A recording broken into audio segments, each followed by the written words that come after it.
Best varicose veins చికిత్సనే పొందండి. నొప్పి లేని చికిత్స కోసం సంప్రదించండి ఎవిస్ హాస్పిటల్. నమస్కారం. కార్తీక పురాణం 20వ రోజు పారాయణలోకి వచ్చాం.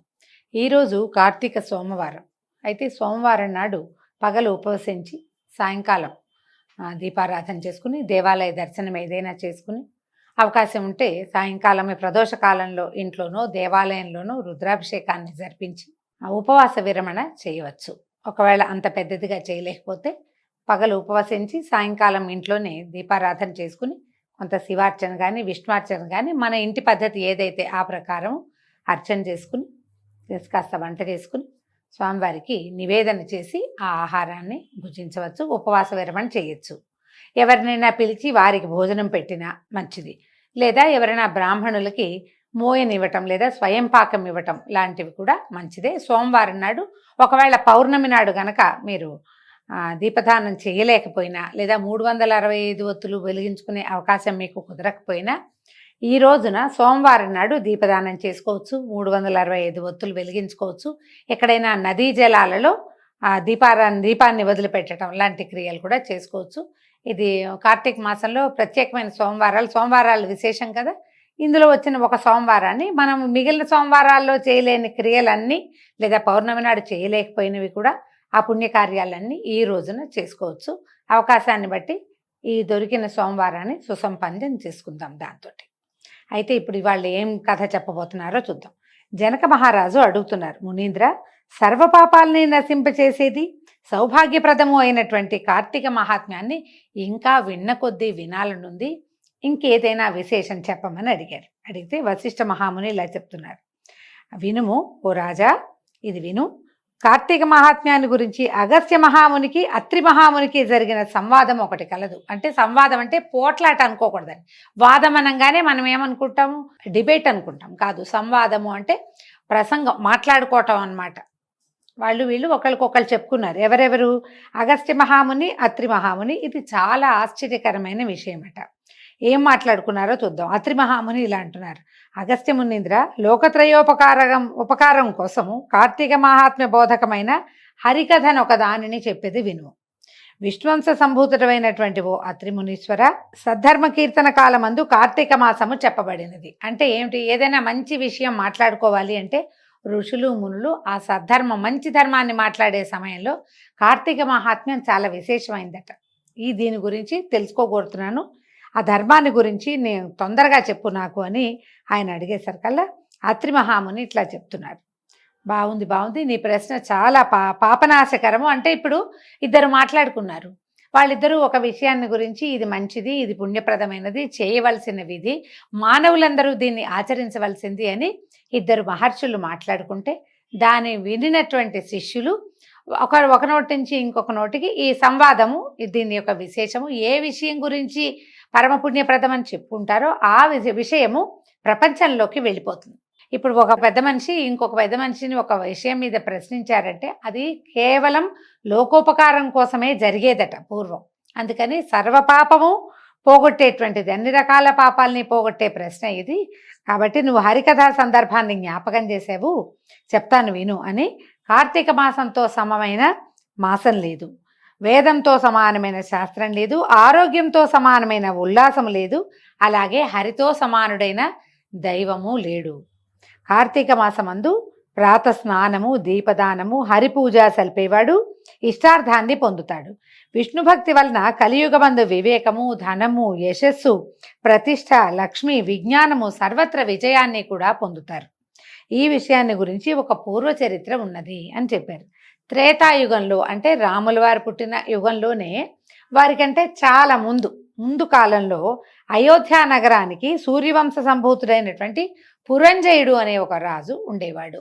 మనకి సూర్యవంశ చరిత్రలు చెప్తారు. వంశ చరిత్ర ఎట్లా చెప్తారంటే వంశస్థులు అయిన రాజుల గురించి చెప్తారు.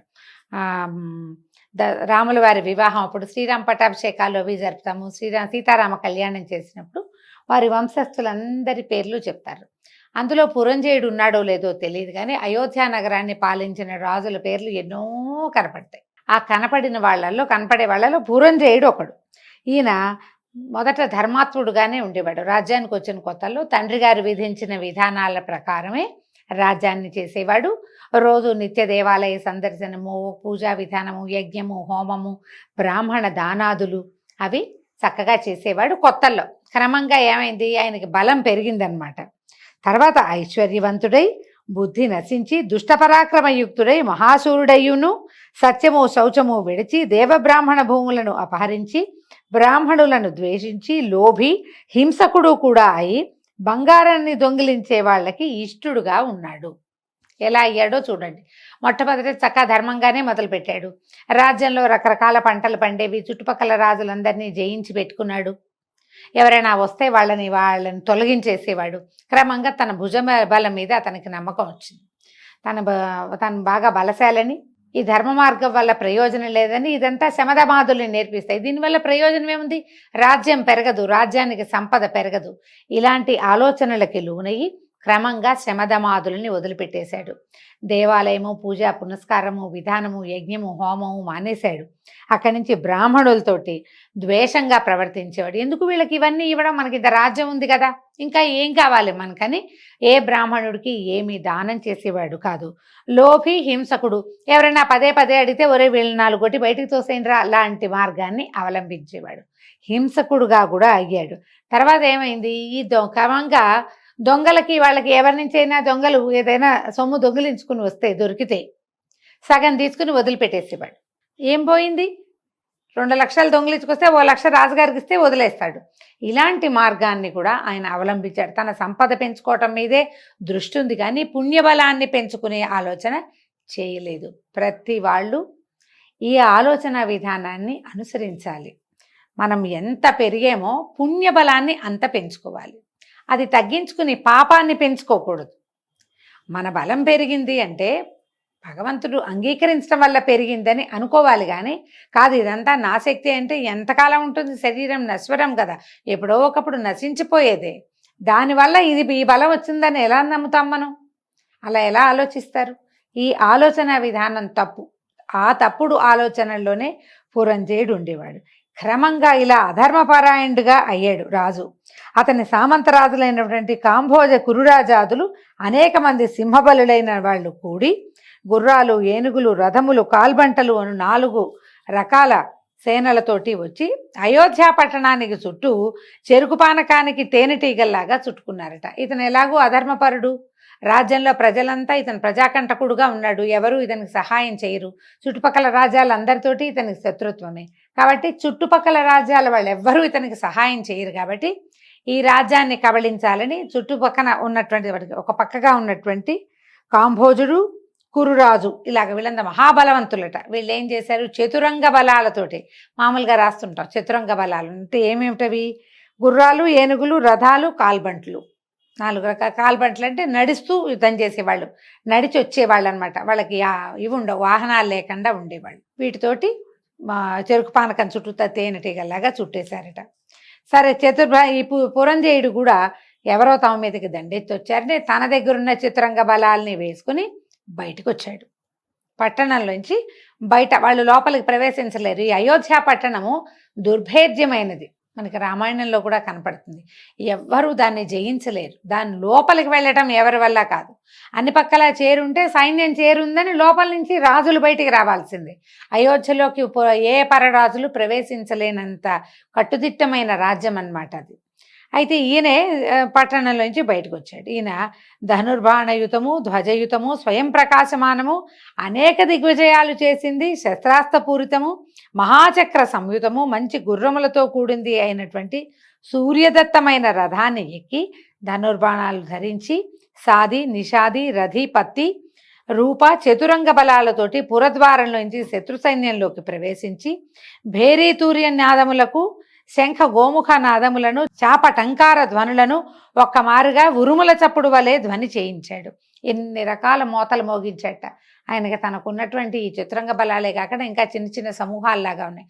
మొత్తం సమూహాన్నంతా వేసుకుని బయటకు వచ్చేసాడు. వచ్చేసి ఏం చేశాడు, భేరీ తూర్య నినాదాలు అయ్యి ఇలా ఉంటుంది చూడండి, అర్ధచంద్రాకారం కాదు, ముప్పావు చంద్రాకారంగా ఉంటుంది, హాఫ్ స్పైరల్ లాగా. దాన్ని ఊతే పీ అని ఒక చిత్రమైన సౌండ్ వస్తుంది. అదేంటంటే ప్రమాదానికి సంకేతం. అక్కడి నుంచి ఏం చేయాలి, అవేమో తూర్యాలు అంటారు. భేరి అంటే ఇలా కొట్టేది, మన డోల్ లాంటిది పెద్ద సైజు. యుద్ధ భేరులు వేరేగా ఉంటాయి అవి. ఆ తర్వాత శంఖము గోముఖము ఇలా ఊదేవి. ఆ ఊదేవి. ఆ తర్వాత చాపము టంకారము, బాణాలని ఇట్లా ఇట్లా గాల్లో ధనుస్సుల్ని లా ఇచ్చేస్తే సక్ సక్ సక్ అని శబ్దం వస్తుంది. మనం పేంబెత్తాలు, తర్వాత చింతబరికెలు గాల్లో కదిపితే ఎలాంటి శబ్దం వస్తుందో అలాంటి శబ్దంతో పాటు టంకారం అంట. ఈ టంకారం అంటే ఏంటంటే ధనుస్సుకి అల్లెత్రాడు కట్టి ఉంటుంది. తాడు బిగించిన తర్వాత లాగితే అదొక విచిత్రమైన శబ్దం వస్తుంది. ధనుష్టంకారము అంటారు. మనం చాలా ఈ రామాయణ భారతాల్లో ఈ పేర్లు, ఈ పదాలు వింటూ ఉంటాం. ఆ టంకార ధ్వనులతో ఉరుముల చప్పుడులాగా పెద్ద శబ్దం చేయించాడు. అంటే మీకెవరికి నేను తీసుకోలేదు, నేనేమీ తక్కువ కాదు, నా దగ్గర చతురంగ బలాలు ఉన్నాయి, ఇలాంటివి బోల్డ్ ఉన్నాయి నాకని చెప్పి ఆయన యుద్ధంలోంచి, అదే పట్టణంలోంచి యుద్ధానికి బయటికి వచ్చాడు. సాధారణంగా యుద్ధాలు చేసేటప్పుడు ఏంటంటే ముందు ఖచ్చితంగా రణచండికని పూజించాలి. ఏదైనా యుద్ధానికి బయలుదేరేటప్పుడు సమయాలు చూసుకోవాలి. మనం కూడా చూడండి, ఏదైనా ముఖ్యమైన పని మీద వెళ్తున్నాం, ఏ పెళ్లి సంబంధానికో వెళ్తాం, ఏ ఉద్యోగ ప్రయత్నమో, వ్యాపార ప్రయత్నమో, కొత్తగా అకౌంట్ ఓపెన్ చేయడానికి వెళ్తాం, లేదా ఇప్పుడు రాజకీయ నాయకులు ఇప్పుడు వేస్తారు కదా, నామినేషన్లు వేసేటప్పుడు కూడా సమయాలు చూసుకోవద్దు. మన జీవితానికి ఇదే ముఖ్యం అనుకున్నప్పుడు సమయం చూసుకోవాలి. ఒకటి సమయం చూసుకోవాలి. ఏదైనా దేవతా పూజ విధానం ఏదైనా చేసి ఓ అభిషేకమో, ఓ పూజ, ఓ పునస్కారమో, ఓ దేవాలయ దర్శనమో ఏదైనా చేయాలి. ఏమీ చెప్పలేదు చూడండి. వాళ్ళు ఎవరో వచ్చారనగానే అందరినీ పట్టండి రా పదండి అనేసి మొత్తం జనమంతా బయటకు వచ్చేసారు. కానీ ఈయన పూజ చేసినట్టుగా ఎక్కడా చెప్పబడలే, ఏమీ చేయలే. రణచండికని పూజించకుండా అసలు యుద్ధంలోకి ప్రవేశించరు. ఈ ముందు వచ్చినటువంటి కాంభోజ కురురాజాదులు అవన్నీ చేసుకుని వచ్చారు, వాళ్ళ ఇంటి దగ్గర వాళ్ళు చేసుకునే వచ్చారు. ఈ పట్టణంలో నుంచి బయటకు వచ్చేవాడు 4 చూసుకుని అన్ని దేవాలయాల్లో పూజలు చేయించి తన పేరుతో అర్చనలు చేయించుకుని భగవంతుని పూజించి రావాల్సినటువంటి పురంజయుడు తన భుజబలం మీద అపారమైన విశ్వాసం కలిగిన వాడై భగవంతుణ్ణి తోసి రాజని, అసలు వేద మార్గాన్ని అవలంబించకుండా జనాల్ని వేసుకుని పట్టణంలో నుంచి బయటకు వచ్చాడు. ఈ పురాణాలు మనకి ప్రత్యేకంగా చెప్పే సంగతులు ఇవేనండి. ఏదైనా ముఖ్యమైన పని, ఇదే మన జీవితం అని అనుకున్నప్పుడు దాన్ని శ్రద్ధతోటి చేయాలి. మనకి ఒక విధానం ఉంది, ప్రత్యేకమైన సమయాలు, ఏ సమయంలో వెళ్ళాలి, సమయంలో వెళ్ళకూడదు. ఈ వారం మంచిది, ఈ వర్జ్యం పనికిరాదు. ఈ వర్జ్యం అంటే అసలు వదిలేయవలసిన సమయం. ఆ తర్వాత హోరాకాలాదులు చూసుకోవటం, రాహుకాలమా దుర్ముహూర్తమా చూసుకుని బయలుదేరాలి. చూడకపోతే సావు తప్పి కన్నులట్టబోయింది పురంజయుడికి. మనకేమో పని అవ్వదు, ఏ పని మీద వెళ్తున్నామో అది సక్సెస్ కావాలి కదా, అది కాదు. కాబట్టి ఇలా ఎక్కడికైనా వెళ్ళేటప్పుడు ఆ జాగ్రత్తలన్నీ వహించాలి. ఏ జాగ్రత్తలు వహించనటువంటి ఈ పురంజయుడు యుద్ధరంగంలో అడుగుపెట్టాడు చతురంగ బలాలతోటి.